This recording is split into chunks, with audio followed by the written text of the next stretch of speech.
On va parler d'intelligence artificielle maintenant, non pas parce qu'elle peut prédire, en tout cas pas encore, l'évolution des prix de l'énergie, mais parce que cette intelligence artificielle, aujourd'hui, elle devient une véritable source d'information en tout genre. ChatGPT, c'est un nouvel outil qui fait fureur et que vous pouvez interroger sur des tas de sujets, voire tous les sujets. Oui, mais avec quelle source et quel est le contrôle sur la véracité de ces textes? Il faut bien le dire, c'est assez nébuleux. On n'arrête pas le progrès, mais ce serait bien de le contrôler quand même un peu parfois. Arnaud Pilet. Connaissez-vous ChatGPT? L'intelligence artificielle de chat en temps réel utilisée avec succès depuis sa mise en ligne.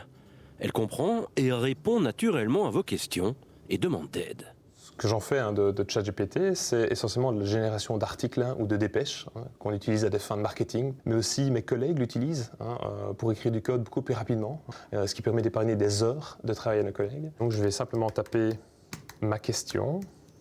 ChatGPT devrait me générer le code qui va me permettre d'exécuter cette fonction. ChatGPT est aussi utilisé pour créer de la fiction, de la poésie, de la musique et même pour aider à créer des contes pour enfants. ChatGPT répond précisément à la question de manière concise et on peut avoir une conversation avec ce chatbot pour creuser un sujet si on veut.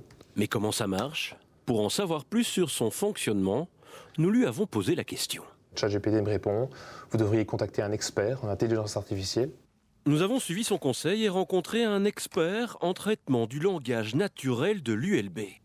ChatGPT est ce qu'on appelle un modèle de langage qui repose sur un apprentissage automatique profond et donc qui utilise des réseaux de neurones artificiels qui imitent le fonctionnement du cerveau humain. Comme un enfant, ChatGPT peut apprendre avec des encyclopédies, ici des milliards et des milliards d'infos, ou en observant ses concepteurs pour apprendre à parler notamment, et en travaillant avec des professeurs pour renforcer ses connaissances, et ensuite vous aider sans trop se poser de questions.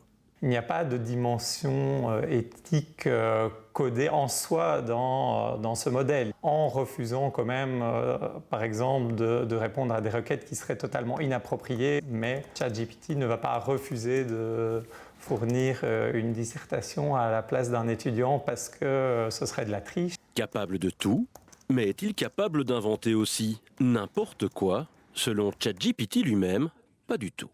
Je suis désolé, mais je ne suis pas capable d'inventer quelque chose de toute pièce. Mon but est de fournir des informations et de répondre aux questions des utilisateurs de manière précise et exacte. Pas si sûr, selon le responsable de AI for Belgium.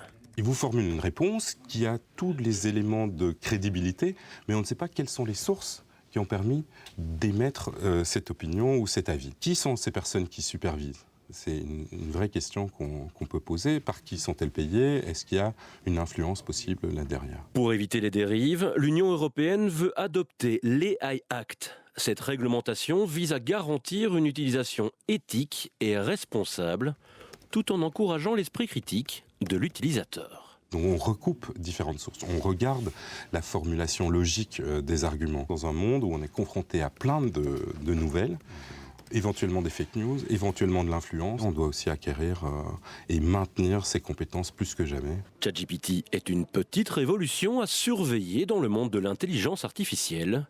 Ce reportage télévisé a d'ailleurs été entièrement réalisé grâce à lui.